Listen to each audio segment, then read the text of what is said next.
এই সংবাদটা একটু মাথায় রেখে চিন্তা করেন।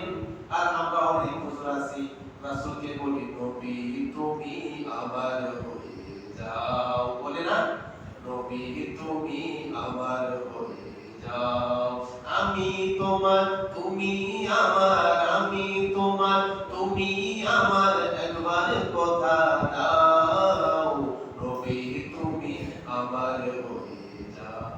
আমাদের আশা নবী গো একবার নবুয়তের জবানে বলেন উম্মত তুমি আমার, উম্মত তুমি আমার, এই রফিক তুমি আমার। নবী যদি বলে জান্নাত ওয়াজিব হয়ে যায়। আর আলীর সামনে আমার রাসূল বলছে আলী মিন্নি ওয়া আনা মিনকা, তুমি আমার আমি তোমার। সুবহানাল্লাহ। ভালোবাসার কারণে না, না দুশমনির কারণে? মুরব্বিরা আমার মুস্তাদরাক আলা সহিহাইন তৃতীয়তম খণ্ড 130 নম্বর পৃষ্ঠায় ইমাম হাকিম নিসাপুরী রাহমাতুল্লাহ আলাইহি আমার রাসূল হাদিসটা বর্ণনা করেছেন। কি বর্ণনা করেছেন? আমার রাসূল বললেন মান আহাব্বা আলিয়ান ফাকাদ আহাব্বানি ওয়া মান আহাব্বানি ফাকাদ আহাব্বাল্লাহ ওয়া মান আবগাদা আলিয়ান ফাকাদ আবগাদানি ওয়া মান আবগাদানি ফাকাদ আবগাদাল্লাহ। আমার রাসূল বললেন যে ব্যক্তি আমার আলীকে ভালোবাসতো সে মূলত আমি রাসূলুল্লাহকে ভালোবাসতো, আর যে ব্যক্তি আমি রাসূলুল্লাহকে ভালোবাসতো সে যেন স্বয়ং রব্বুল আলামিনকে ভালোবাসতো। আর যে ব্যক্তি আমার আলীর বিদ্বেষ পোষণ করলো সে যেন আমি রাসূলের বিদ্বেষ পোষণ করলো, আর আমি রাসূলের বিদ্বেষ যারা পোষণ করলো তারা স্বয়ং আল্লাহ পাক রব্বুল আলামিনের বিদ্বেষ পোষণ করলো। বলেন নাউযুবিল্লাহ। তাহলে এই হাদিস শরীফে কি বুঝলেন? হযরত আলীর ভালোবাসা মানে রাসূলের ভালোবাসা, হযরত আলীর ভালোবাসা মানে আল্লাহর ভালোবাসা। হযরত আলীর সাথে গোস্তাকি করা, বেয়াদবি করা, দুশমনি করা, আল্লাহর সাথে দুশমনি করা, রাসূলের সাথে দুশমনি করা। বলেন নাউযুবিল্লাহ। শুধু তাই নয়, ইমাম হাকিম নিসাপুরী মুস্তাদরাক আলা সহিহাইন এমন একটা কিতাব, এই কিতাবটা সহিহ, যে কিতাবগুলো আছে ইমাম বুখারী, ওনার বুখারী শরীফের মধ্যে যতগুলো সহিহ হাদিস আছে আর যা সহিহ হাদিস রয়ে গেছে এগুলা ইমাম হাকিম নিসাপুরী রাহমাতুল্লাহ আলাইহি তিনার মুস্তাদরাক আলা সহিহাইনের মধ্যে এনেছে। এই মুস্তাদরাক আলা সহিহাইনের তৃতীয়তম খণ্ড হাদিস নাম্বার 4695। খেয়াল রাখবেন, এখানে একটা সমস্যা আছে, এটা সমাধান করে দিচ্ছি। এই হাদিসটাকে নিয়ে একটা কি আছে? সমস্যা আছে আমাদের আলেমার মধ্যে, এটা সমাধান করে দিচ্ছি। রেফারেন্স নামের মুস্তাদরাক আলা সহিহাইন ইমাম হাকিম নিসাপুরীর কিতাব তৃতীয়তম খণ্ড হাদিস নাম্বার 4695 পৃষ্ঠা নাম্বার 339। আমার রাসূল হযরত আলীর সামনে বললেন আনা মাদিনাতুল ইলমি ওয়া আলিয়ুল বাবুহা। আলী রে ও আলী, আমি হলাম ইলমের শহর। কিসের শহর? ইলমের শহর। আর তুমি আলী হইলা সে ইলমের দরজা। সেই শহরের ঘোষণাকার আমার রাসূল। আরেকটি হাদিস শরীফ শোনাই, তারপরে এর ব্যাখ্যায় যাব। জামি তিরমিজি শরীফ 3723 নম্বর হাদিস। এখানে আমার রাসূল বললেন আনা দারুল হিকমাতি ওয়া আলিউল বাবুহা। সুবহানাল্লাহ বলেন। আলী আমি হইলাম জ্ঞানের ভান্ডার, আমি হইলাম জ্ঞানের ভান্ডার, আর তুমি হইলা সে ভান্ডারের দরজা। ওই হাদিসে বলছে মাদিনাতুল ইলমি ওয়া আলিউল বাবুহা, আমি হইলাম ইলমের শহর, এই শহরের দরজা আমি তুমি আলীকে বানাইয়া দিলাম। শহরে যাইবেন না, শহরে যাননি, শহরে একটা কাজ করতে গেলে শহরে ঢুকতে একবার দেখা হয়, আবার বাইরে আবার দেখা হয়। শহরের মুক্তি ঢুকতে একবার, বাইরে আরেকবার। আমার রাসূল বলেন কেউ যদি আমার কাছে আসে একবার আসে, কিন্তু যাওয়ার সময় আমার আলীর সাথে আসার সময় দেখা করে, যাওয়ার সময় দেখা করে। সুবহানাল্লাহ। তাহলে এখানে আমার রাসূল বললেন আমার আলী হইল মাদিনাতুল ইলমি ওয়া আলিউল বাবুহা, ইলমের শহর আমি, দরজা আমার আলী। ইলমের শহর আমি রাসূলুল্লাহ, আর এই শহরের দরজা কে? হযরত আলী। আমি কিছুদিন আগে একজন আলেমের মুখে শুনছি, এটা ইউটিউবে সার্চ দিয়ে দেখবেন যে হযরত আলী ইলমের শহর কিনা, তো পাই যাবেন। আর মিথ্যা বললে কত আগামী সপ্তাহে বলবো হুজুর এটা মিথ্যা বলছেন। কথা কি বুঝছেন? উনি এটা স্বীকার করতে চায় না, বলে এই হাদিসটা যা, এই হাদিসটা কি? সাল। এটা বানোয়া, মিথ্যা। বাবা রেফারেন্স আমি দিই, তিরমিজির হাদিস, মুস্তাদরাক সহিহাইনের হাদিস। এখন উনি যদি পড়াশোনা করে তারপরে না পাইলো, উনি তো শুধু সাংগঠনিক যে বই আছে এগুলা তো পড়িয়া পারেন না, ওয়াজ করে, নসিহত করে, মাদ্রাসা চাকরি করে, কিতাব পড়ার সময় আছে না। এখন ইয়ং বয়সে তো সে রাজনীতির সংগঠনের সাথে জড়িত, সে পড়ালেখা করার তো সুযোগ পায় না। নাহলে কোনো আলেমের মুখে তো এটা মানায় না। যেখানে মুস্তাদরাক আলা সহিহাইনের মধ্যে এসেছে, জামি তিরমিজি শরীফের মধ্যে এসেছে, তিনি বলতেছে এটা বানোয়া, এটা জাল। নাউজুবিল্লাহ বলেন। এবার একটু শুনেন, এই হাদিস শরীফটা যখন আমার রাসূল বলছে, বলার পর খারিজি ছিলেন, খারিজিদের নমুনা দিছিলাম না তো, এই খারিজিদের মাথা খারাপ হয়ে গেছে। হ্যাঁ, কিভাবে রাসূল এভাবে আলীর সামনে বলবো? আল্লাহ রাসূল তাকে এলেমের শহর আর আলীকে দরজা বানাইছে, এটা কিভাবে সম্ভব? এটা ঠিক হতে পারে না। এদের ভিতরে চলে করে সারকা হয়ে যাচ্ছে। এখন তারা ষড়যন্ত্র করলেন। 10 জন, কয়জন? 10 জন আলেম, মস্ত বড় আলেম, খারিজি আলেম, একটা বিষয়ের উপর 10টা মাসালা জানার জন্য হযরত আলীকে ঘেরাও করে ধরলেন যে তিনি যদি এলেমের দরজা হয়, আজকে বোঝা যাবে একটা প্রশ্ন দিয়া 10টা প্রশ্ন করা হবে। সুবহানাল্লাহ। একটা প্রশ্নকে 10টা মাসালা দিবে। এবার 10 জন 10টা, একটা প্রশ্ন, এটা কি 10টা মাসালা? একজন বলতেছে, ইয়া আলিউ আল ইলমু আফদালু আমিল মা। আলী, আপনি বলেন যে ইলম মর্যাদাপূর্ণ নাকি সম্পদ মর্যাদাপূর্ণ? তখন আলী বলেন, আল ইলমু আফদালু মিনাল মাল। ইলম সম্পদের চেয়ে বেশি মর্যাদাপূর্ণ। সুবহানাল্লাহ। মনে রাখবেন, সম্পদ বেশি হলে পাহারা দেওয়া লাগে, ভয় থাকে, কিন্তু ইলম যত বেশি হবে আপনাকে আরো দুনিয়ার মানুষেরা পাহারা দেবে। সুবহানাল্লাহ। সত্য না মিথ্যা?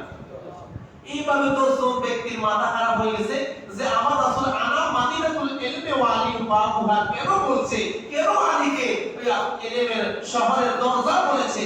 এই খারিজি সম্প্রদায় যারা, তাদের মাথা খারাপ হইয়া হযরত আলীকে এইভাবে 10টা প্রশ্ন করেছে।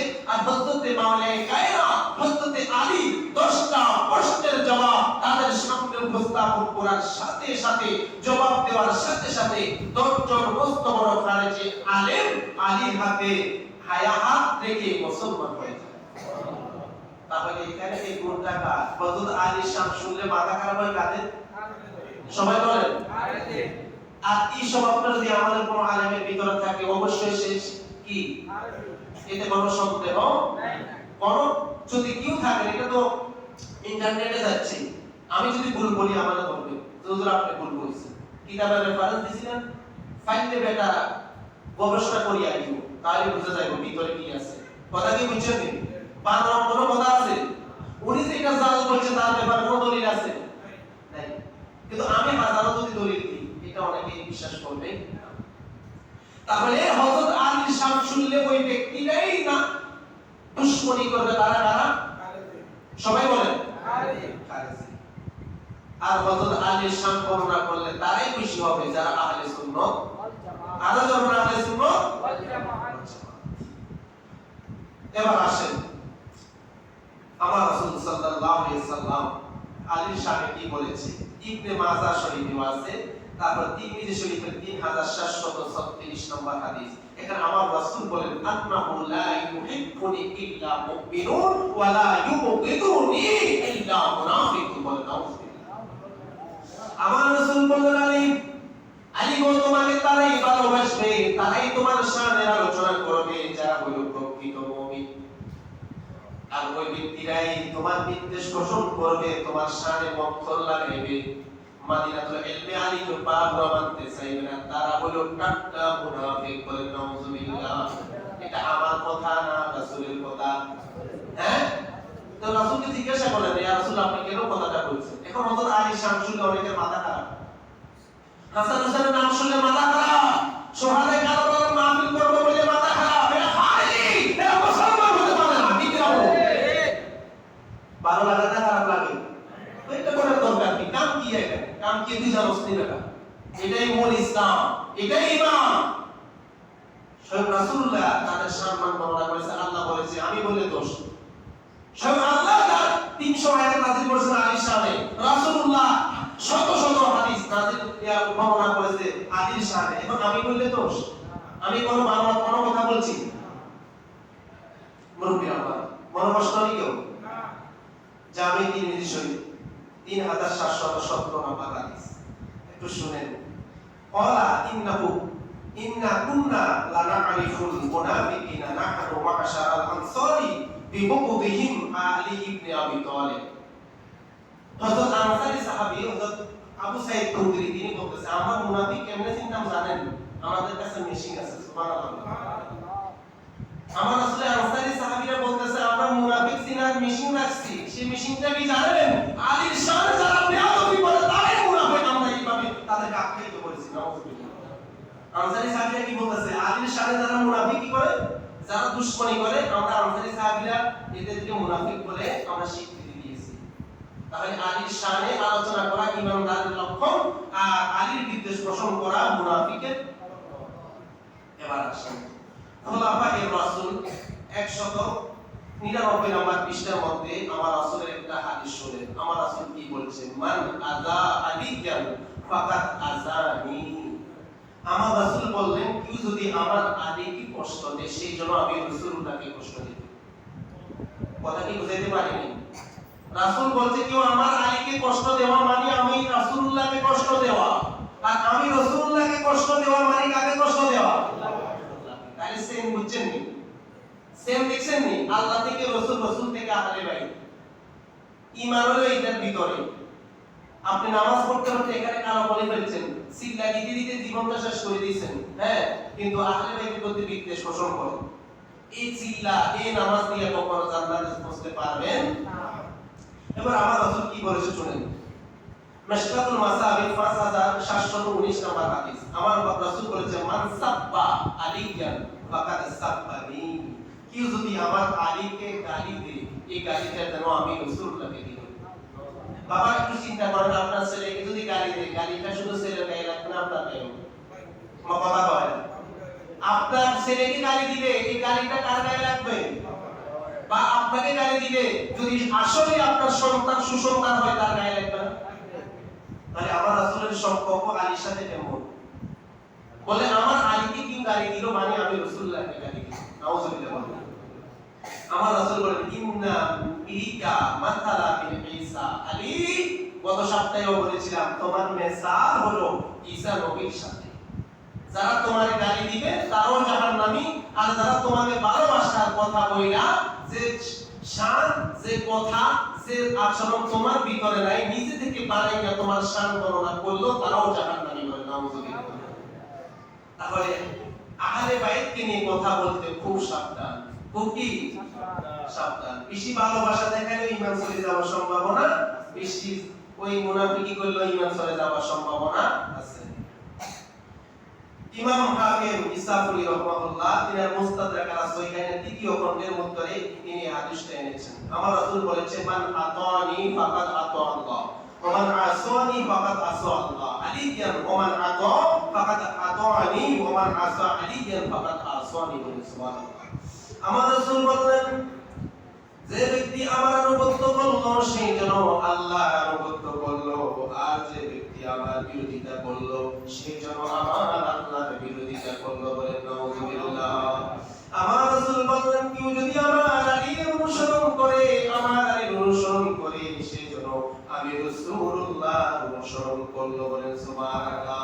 আর যে ব্যক্তি আমার আলীর বিদ্বেষ পোষণ করলো সে যেন আমি রাসূলুল্লাহর বিদ্বেষ পোষণ করলো। বলেন নাউযুবিল্লাহ। শুধু তাই নয়, ইমাম হিন্দি কাঞ্জুল উম্মাল ৬ষ্ঠ খণ্ড পৃষ্ঠা নম্বর ১৫৮ এখানে আমার রাসূল বললেন, আন-নাযারু ইলা ওয়াজহি আলী ইবাদাতুন। আমার আলীর দিকে তাকানো তোমাদের জন্য ইবাদত। সুবহানাল্লাহ। হযরত আলীর দিকে তাকানো কি? আমার রাসূল বলেন, যিকরু আলী ইবাদাতুন। আমার আলীর কি যদি আলোচনা করে, আমার আলীর সম্মান আলোচনা করে, তারা আমলনামায় আমার আল্লাহ ইবাদতের সওয়াব লিখে দেয়। সুবহানাল্লাহ। তাহলে আজকে আলীর সাথে যে আলোচনা করতেছি, আমাদের আমলনামায় ইবাদত লিখে দেন কে? আল্লাহ। আর জন্য কে? আল্লাহ। সন্দেহ আছে? এবার আসেন আল্লামা ইবনে হাজার মক্কি ইনার কিতাবের মধ্যে লিখেছেন আমার রাসূল সাল্লাল্লাহু আলাইহি সাল্লাম আলীর শানে বলেছেন আলিয়ুন বাবু হিদ্দাতিন মান দাখালা মিনহু কানা মুমিনান ওয়া মান খারাজা মিনহু কানা কাফিরান বলেন নাউযুবিল্লাহ। আমার রাসূল বলেন আমার আলী হলো পাপ মোচনের দরজা। কি মোচনের? অর্থাৎ আমার আলী হলো গুনাহ মাফের দরজা মাধ্যম। আর এই আলীকে যারা ভালোবাসবে তাদের গুনাহ আমার আল্লাহ মাফ করে দিবে। আর যারা এই দরজা থেকে বের হয়ে যাবে তথা আলীর বিদ্বেষ পোষণ করবে ওই ব্যক্তিটাকে আমার আল্লাহ কাফের বলে ঘোষণা দিবে। বলুন নাউযুবিল্লাহ। বুঝলেন আলীর শানটা কি? শুধু তাই নয়, খোলাফায়ে রাসূল হাদিস নাম্বার 27 আমার রাসূল বললেন হুব্বুকা ঈমানুন ওয়া বুগদুকা নিফাকুন ওয়া আউয়ালু মান ইয়াদখুলুল জান্নাতা ওয়া মুহিব্বুকা ওয়া আফদালু মান ইয়াদখুলুন নার মুহিব্বুকা। আমার রাসূল সাল্লাল্লাহু আলাইহি সাল্লাম বলেছে ও আমার আলী তোমার প্রতি ভালোবাসা হলো ঈমানদারের বৈশিষ্ট্য। তোমার প্রতি ভালোবাসা আলোচনা করা, তোমার সম্মান বর্ণনা করা, এই গুণটা হলো ঈমানদারের। আর তোমার বিদ্বেষ পোষণ করা হলো মুনাফিকের লক্ষণ। নাউযুবিল্লাহ। ও আমার আলী জান্নাতের মধ্যে সর্বপ্রথম ওই ব্যক্তিটাই আগমন করবে যে ব্যক্তিটা দুনিয়াতে দুনিয়ার শানে আলোচনা করেছে, দুনিয়াকে ভালোবেসেছে। আর জাহান্নামের মধ্যে সর্বপ্রথম ওই ব্যক্তিটাকে আল্লাহ নিক্ষেপ করবে যারা দুনিয়াতে তুমি আলীর সমালোচনা করেছে। বলেন নাউযুবিল্লাহ। খোলাফায়ে রাসূল হাদিস নাম্বার 28 আমার রাসূল বললেন আনতা সাইয়্যিদুন ফিদ দুনিয়া ওয়া সাইয়্যিদুন ফিল আখিরাহ। আমার আলী গো তুমি দুনিয়া এবং আখিরাতে সবার সরদার। সুবহানাল্লাহ। দুনিয়া এবং আখিরাতে সরদার কে? হযরতে আলী। শুধু তাই নয়, জামি তিরমিজি শরীফ হাদিস নাম্বার 3721 এই হাদিস শরীফের মধ্যে আমার রাসূল সাল্লাল্লাহু আলাইহি ওয়াসাল্লাম সাহাবী আনাস ইবনে মালিক বর্ণনা করেন আমার রাসূল সাল্লাল্লাহু আলাইহি ওয়াসাল্লামের কাছে কিছু ফাঁকি বুঝেন ফাঁকির গোশত গুনাহ করিয়া রাসূলের সামনে আনলেন। ফাঁকির গোশত মজা না? যে খাইছেন তারা বুঝেন, সবাই খাইছেন তো? হিসাব করলে তো অনেকে খায় নাই, কিন্তু আমার তালে তালে কিন্তু ফাঁকির গোশত কিয়া মজা, অথচ খায় অনেক, কিন্তু আসলে ফাঁকির গোশত কি? সুস্বাদু। এই পাখির গোশতগুলা গুনাহ করিয়া রাসূলের সামনে প্লেটের মধ্যে আনলেন। তখন আমার রাসূল আল্লাহর দরবারে দোয়া করতেছে। রেফারেন্স দিছি না? জামি তিরমিজির হাদিস, মেশকাতের ভিতরে হাদিস এসেছে। হে আল্লাহ, আল্লাহ এই সুন্দর সুস্বাদু খাবার গোশতগুলা পাখির গোশত আল্লাহ আমার কাছে আমার সাথে খাওয়ার জন্য এমন একজন ব্যক্তিকে তুমি পাঠাও যাকে তোমার পুরো সৃষ্টি জগতের মধ্যে তুমি তাকে সবচেয়ে বেশি ভালোবাসো। ওই ব্যক্তিটাকে আমার দরবারে পাঠাও, আমার সাথে যেন মিলে পাখির গোশতটা খায়। সুবহানাল্লাহ। হাদিস শরীফটা পড়েন তিরমিজি এবং মেশকাত। সাথে সাথে কিছু পরের মধ্যে হযরত মাওলানা কায়নাত হযরত আলী রাদিয়াল্লাহু তাআলা তাশরীফ এনেছেন। সুবহানাল্লাহ। আমার রাসূল তাকে নিয়ে গেলেন। সুবহানাল্লাহ। তাহলে সবচেয়ে সৃষ্টি জগতের মধ্যে হযরত আলীকে ভালোবাসেন কে? আল্লাহ। তো ওনাকে আমরা ভালোবাসার দরকার আছে না? আছে। এখন ভালোবাসার কথা বললে তো আমাদের ভালো লাগে না। কোন নামাজ রোজার কথা বলবো, ভাই এগুলোর কথা বলবো, কি আর এগুলোর আলোচনা করলে লাভ আছে নি? এই প্রশ্ন থাকে না? এগুলোর আলোচনায় ঈমান, এগুলোর আলোচনায় আকীদা, এটাই জান্নাত। কথা কি বুঝছেন? নামাজ রোজা করতে করতে হজ যাকাত দিতে দিতে একটা দুনিয়া শেষ করে ফেলাইছেন, কিন্তু এদের সামনে বেয়াদবি করছেন, জাকাত মতো যাইতে পারবেন না। তাহলে আমার ওয়াজে ঈমানও পাইবেন, আকীদাও পাইবেন, আমলও যখন যে অবস্থায় যতটুকু দরকার মেডিসিন তখন সেই অবস্থায় কথা বলা দরকার। এই এখন মুহররমের মাস আহলে বাইতের আলোচনা করা কি জরুরি, এইজন্য করতেছি। আপনাদের খারাপ লাগে নি? বলো সহিহ আল বুখারী, বুখারী শরীফের 3706 বুখারী শরীফের কত নম্বর? 3706 নম্বর। এই রেফারেন্সগুলা অনেক সময় দেখবেন, আমি গর্ব করছি না, অনেক আলিশানে আলোচনা আপনারা ইউটিউবে দেখবেন, দলিল নাই, দলিল নাই, আলোচনা করতে আছে আলিশান, কিন্তু এই দলিল দিয়ে আলোচনা করা এত সহজ না। গত 2 সপ্তাহ এই আলিশানে আমাকে কি করা লাগছে, গবেষণা কইরা এইভাবে নোট সাজাইছি, তারপর আপনাদের এখানে আসছি। মনে যা কয়, মনে যা চায় তাই বলতে পারি কথা কি বুঝছেন? কারণ আমাকে আল্লাহ দরবারে জবাব দিতে হবে। আমি যদি মিথ্যা বলি, আপনাদেরকে যদি অন্য দিকে নিয়ে যেতে চাই, আল্লাহ দেখতেছে কিনা? এই জন্য যাই বলতে হবে, হক বলতে হবে, সত্যতা বলতে হবে। সহিহ আল বুখারী 3706 নম্বর হাদিস। এখানে আমার রাসূল সাল্লাল্লাহু আলাইহি ওয়াসাল্লাম হযরত আলীকে বললেন, আলী আমা তাওদা আন তাকুনু মিন্নি বিমানজিলাতি হারুনা মিন মূসা। সুবহানাল্লাহ। আলী গো, ওয়ালি, তুমি কি এতে খুশি নয়? তুমি কি এতে সন্তুষ্ট নয়? তুমি কি এতে রাজি নয় যে হযরত মূসা আলাইহিস সালাতু ওয়াস সালামের নিকট থেকে হযরত ওনার ভাই হারুন আলাইহিস সালাতু ওয়াস সালাম যে মর্যাদা লাভ করেছে, আলী তুমিও আমি রাসূল থেকে সে মর্যাদা লাভ করো। সুবহানাল্লাহ। কথা কি বুঝছেন? বানানো কথা না, সহিহ বুখারী। এই হাদিসগুলো কি ওদের মুখে শুনেন? আমার তো প্রশ্ন এখানে, কি রে, বুখারীতে এই হাদিসটা আছে, তিরমিজি পড়ে, বুখারী পড়ে, মুসলিম পড়ে, ইবনে মাজাহ পড়ে, তারপর নাসাই পড়ে, এই কিতাবে এই হাদিসগুলো আছে না? এদের জবানেতে এসব কোনো আলোচনা আসে না। এরা কি এগুলা গোপন করে। কথা কি বুঝছেন?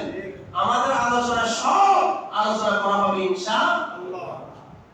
তাহলে বুখারী শরীফের হাদিস বানানো সুনানো কোনো কথা নয়। এবার আসেন জামে তিরমিজি শরীফের 3713 নম্বর। এখানে আমার রাসূল সাল্লাল্লাহু আলাইহি ওয়াসাল্লাম হযরত আলীকে বলেন, আমরা অনেকে মাওলা আলী বলি, কি আলী? মাওলা করে কারো কারো কষ্ট লাগে, মাওলা আল্লাহ না মাওলা, কোন মাওলা? কথা কয় আল্লাহ এক নাম আছে মাওলা, মাওলা, মাওলানা। এখন আমরা হুজুরের কোন নামের শুরুতে লেখা না মাওলানা অমুক শাহ সাহেব, লেখেন নি? তে মাওলানা তো আল্লাহ, সেটা কইতো না।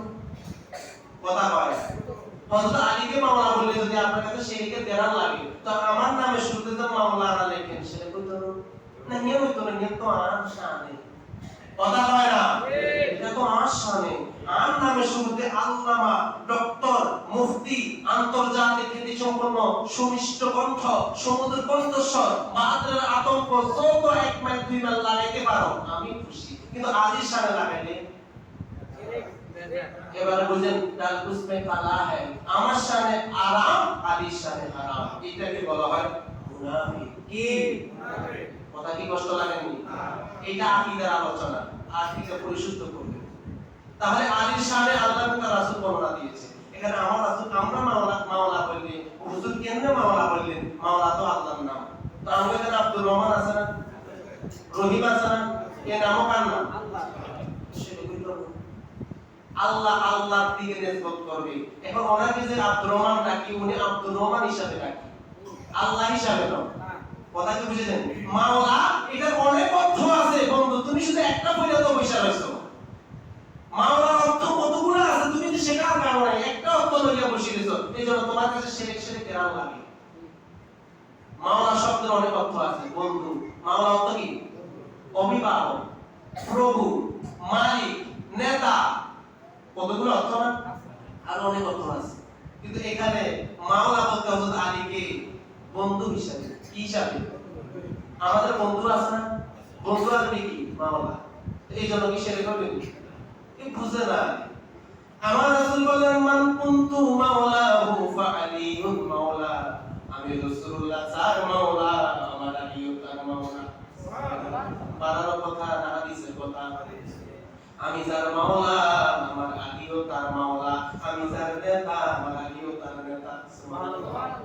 এবার কি দলিলটা দিয়া শিয়া আছে না, শিয়ার গোষ্ঠীরা কয় না, এখানে আল্লাহ রাসূল আলীকে মাওলা বানাই দিয়েছে, অর্থাৎ ইনি খলিফা, উনি সর্বপ্রথম খলিফা, উনি সর্বশ্রেষ্ঠ খলিফা।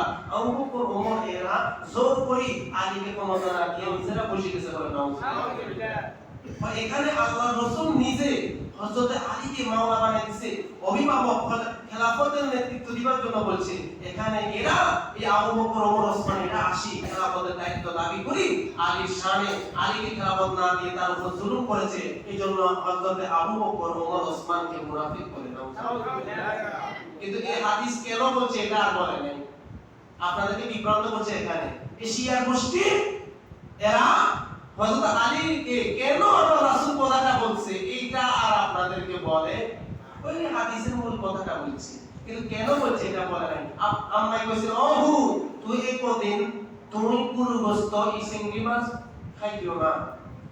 এর দ্বারা বোঝা যায় আর শরীরে অ্যালার্জি ফেসা আছে। এই জন্য আম্মা কই 25 দিনের লাইন নিষেধ করছে। এখন আই তো কই উল্টা মার্কা বলাই যদি বলে না আম্মা যখন মানা করছে আর জীবনে এখানে নাম লইতেন না, তো আমার দোষ না, আমার দোষ। ব্যাখ্যা কার? ভুল ব্যাখ্যা কার? আমার। আম্মা বলছে খাইও না, নিশ্চয় খাইও না যখন বলছে নিশ্চয় আমার সমস্যার কারণ নিষেধ করছে, পরবর্তীতে খাওয়া জায়েজ আছে। কিন্তু আপনি যদি ওই টাইপটা যদি মৌলবিয়ার হুজুরন হুদন যদি না আম্মা নানা করছে আমি খাইতাম না বা, তো এটা আমার বোকামি না আমার বোকামি? হ্যাঁ আমার। এই হাদিস শরীফে রাসূল বলেছেন মান কুনতা মাওলাহু ফাআলিহি মাওলা। এখানে আমার রাসূল কেন বলছে এই শিয়ার গোষ্ঠী এটা আপনাকে বলে নাই, শুধু এবার ওটা বলে দিই, অর্থটা বলি শেষ। এটা বলছে আমার হযরত মাওলানা শেরফুল আলীকে একটা দেশে সেনাপতি হিসেবে প্রেরণ করেছে। করার পর তিনি ফিরে আসলেন। আসার পর তিনি একটা বন্দীকে দেখার জন্য গেলেন। হাদিস শরীফটা ধরে নিয়ে যান জামে তিরমিজি 3712 নাম্বার হাদিস এর ভিতরে পাইবেন। বেশি বেশি এবার এফসের হাদিসগুলো দিই, কারণ আমার অনেক ভাই আছে এটা তালাশ করে না পাইলে বলি মজুরি কোন বলছি, কথা কি বুঝছেন? তো আমি এই দিকেও সতর্ক আছি। এফসের দলিলও দেব, মাঝে মধ্যে মূল কিতাবেরও দেব। এখন যখন পাইতেন না তখন আমারও ধরবেন, কথা কি বুঝছেন? এখন হযরত আলী যুদ্ধের ময়দান থেকে আসি, রাসূলের দরবারে আসেন। নিয়ম হইল যুদ্ধ থেকে আসি, কোন দেশ থেকে আসি, আগে রাসূলের সাথে সাক্ষাৎ করা, তারপরে নিজের ঘরে যাওয়া। তো হযরত আলী আসেন নাই, তিনি একটা বন্দীকে দেখতে গেছেন। আরেকটা বর্ণনার মধ্যে আছে তিনি এক জায়গা থেকে আসার পর তিনি কিছু দান সদকা বেশি বেশি করা শুরু করছে। এখন সাহাবীদের মধ্যে কানা কষা শুরু হয়েছে, কি রে হযরত আলীর ঘরে 3 দিন উপবাস, খানা দেখতো না, আলী এত বড় বড় দান কেন করে? এখন আপনাদের গ্রামে একটা গরিব শ্রেণীর যে মানুষটা এ যদি বলে যে আল্লাহ দিলে আগামী বছর আমি হজে যাব, আল্লাহর জন্য কি হবে? করবেন না না এত গুরুত্ব নিছে, এতে কেন হজে যায়? নিশ্চয় কোনো কাম হয়ে গেছে। এরকম মনোভাব আমাদের আসে না? স্বাভাবিক তো, এটা তো আসতে পারে। গরিব মানুষ রিকশা চালায়, এটা হেউল আজি হুজুর মসজিদে নাই 10,000 টাকা দিন, ওই গরু কি আর তুই হ্যান্ডেল মারি 10,000 টাকা কেন রোজ দিচ্ছ? একটা সন্দেহ আসবে তো। এই হযরত আলীর সাথে এরকম সন্দেহ সাহাবায়ে কেরাম করলেন। করার পর এটা আস্তে আস্তে রাসূলের কান মোবারকে আসছে। আসার পর রাসূল দেখলেন আরে আমার আলীকে নিয়ে তো তারা সন্দেহ করতেছে, কারণ সন্দেহটা ভাঙাইতে হবে। সন্দেহটা কি করতে হবে? ভাঙাতে হবে। তখন আমার রাসূল বলছে মা তুই আমি আলী তিনবার বলেছে, এই তোমরা কি আমার আলীর সাথে কোনো সন্দেহ করতেছো? তোমরা কি আমার আলীর সাথে কোনো সন্দেহ পোষণ করতেছো? আমার আলীর সাথে তোমরা কি বলতে চাও, কি শুনতে চাও? তখন আমার রাসূল হযরত আলী এভাবে হাত ধরলেন, মান কুনতা মাওলা বললেন। আরেকটা বর্ণনার মধ্যে আছে এখানে ওয়া হুয়া ওয়ালিয়ুল কুল্লি মুমিনিন বা'দি বলেন সুবহানাল্লাহ। আমার রাসূল বললেন আলিয়ান ইন্না আলিয়ান মিন্নি ওয়া আনা মিনহু ওয়া হুয়া ওয়ালিয়ুল কুল্লি মুমিনিন বা'দি সুবহানাল্লাহ। আমার রাসূল বললেন আমি আলী আমার, সুবহানাল্লাহ। আর আমার রাসূল বললেন আমার পরে সেই সমস্ত মুমিন বান্দাদের মুমিন উম্মতের জন্য অভিভাবক হবে, মাওলা হবে, সুবহানাল্লাহ। এইজন্য আমার রাসূল চিন্তা করলেন সাহাবায়ে কেরামের ভিতরে আলীর প্রতি যে বিদ্বেষ ঢুকে গেছে, এই বিদ্বেষটা এই হিংসাটা এই ভাইরাসটা দূর করে দেওয়ার জন্য বলছে মান কুনতা মাওলাহু ফাআলিয়ুন মাওলা। আমার যেভাবে বিশ্বাস করো আমার আলীটাকেও বিশ্বাস করবা, আমার যেভাবে মানো আমার আলীকেও মানবা, আমাকে যেভাবে আমাকে চলো অনুসরণ করো আমার আলীকে ঠিক তেমনি ভাবে অনুসরণ। কথা কি বুঝছেন? এটা দূর করার জন্য